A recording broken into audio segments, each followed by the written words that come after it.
Hai, Assalamualaikum dan salam sejahtera. So, bertemu lagi dalam video cikgu yang seterusnya. Hari ini cikgu nak fokuskan tentang perbincangan on water composition.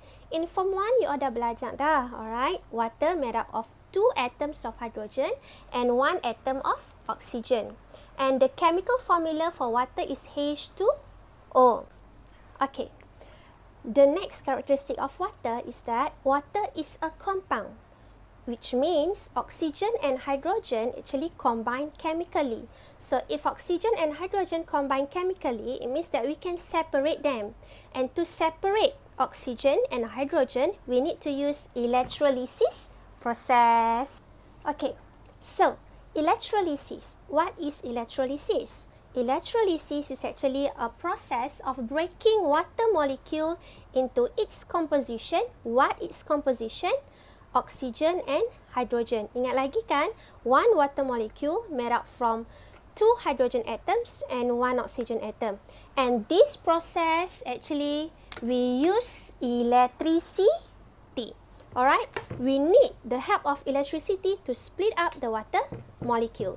So to further study about electrolysis, I want you to refer to your textbook, which is activity 5.2, page 98. Alright, so I want you to focus on this activity. Okay, jadi sebelum cikgu nak further explain about electrolysis, cikgu perlukan awak untuk faham dulu beberapa term yang penting, which is positive and negative terminal of the battery dan juga electrode. So, based on the diagram, based on the figure 5.4 dekat sini, you can see that here is the battery terminal battery lah. And from terminal battery, you can see the plus and the negative sign, betul? Alright, so ini kena alert, betul-betul kena alert, which is in symbol, alright, battery, the positive terminal is actually line yang longer. The longer line is actually the positive terminal.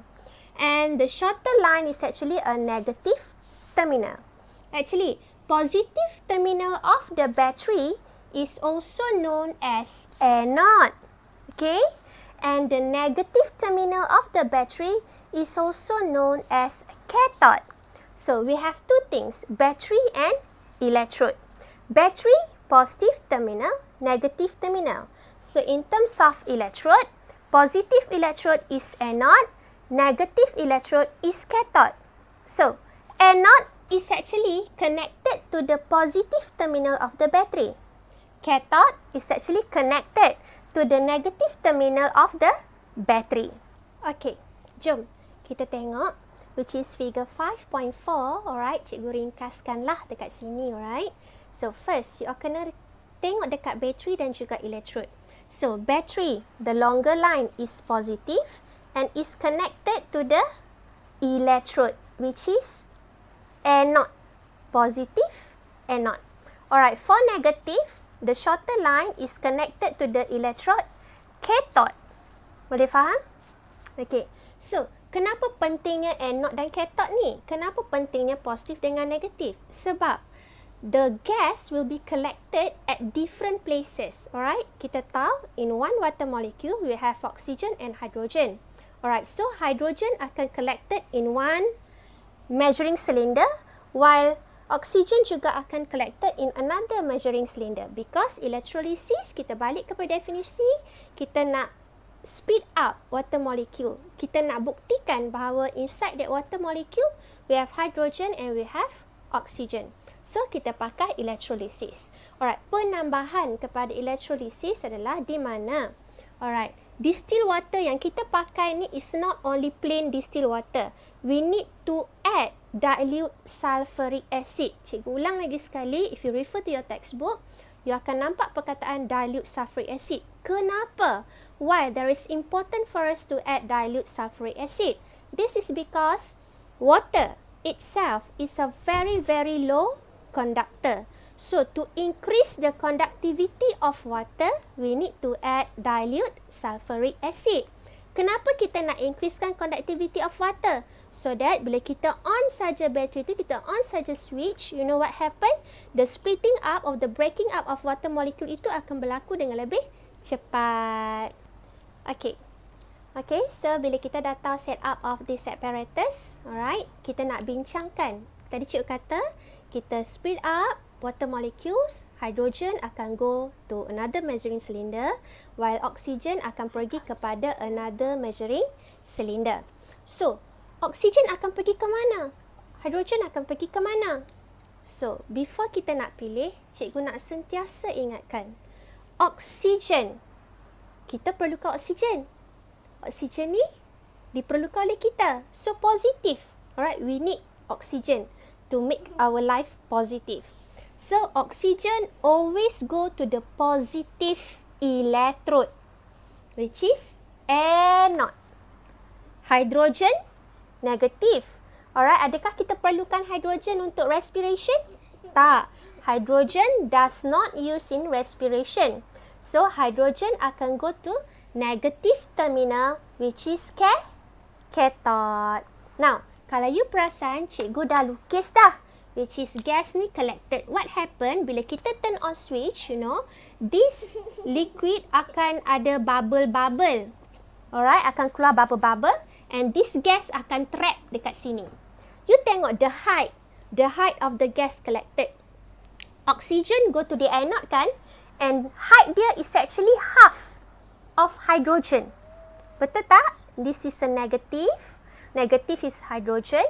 So, the height is half of the hydrogen.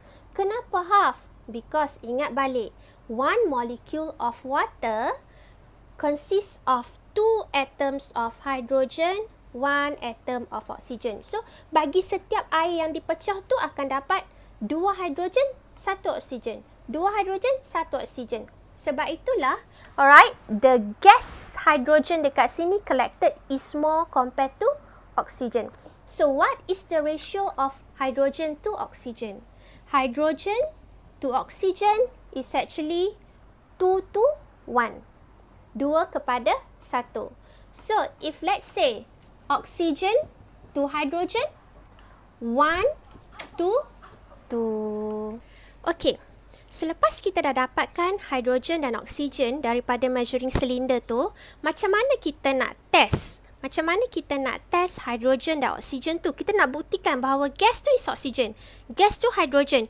Because both gas collected is colourless. Kita tak tahu. Betul tak? So, to test it, kita kena pakai wooden splinter. So, dekat link bawah juga, dekat description di bahagian bawah, cikgu ada sertakan link video yang telah cikgu buat sebelum ni, which is how to test oxygen and how to test hydrogen. So, harap you all tengok video tu dan you all boleh jawab soalan di dalam Google Form yang telah cikgu sertakan. Okey, itulah tadi video yang serba ringkas cikgu explain tentang composition of water and electrolysis. Di bahagian description dekat bawah, cikgu ada sertakan link Google Form untuk awak isi. Okey, pastikan awak isikan Google Form itu dan hantar kepada cikgu. Paling penting di bahagian Google Form itu adalah your email, because setiap feedback yang you all hantar dekat cikgu akan dapat kopi dekat email you all. So, you akan tahu apa yang awak dah jawab dan you all boleh print feedback tu dan lekatkan dalam buku nota. So, cikgu harap video ini bermanfaat dan jangan lupa tekan subscribe dan pastikan anda mengulang kaji pelajaran berkaitan dengan topik electrolysis. Okey, sekian, terima kasih. Bye.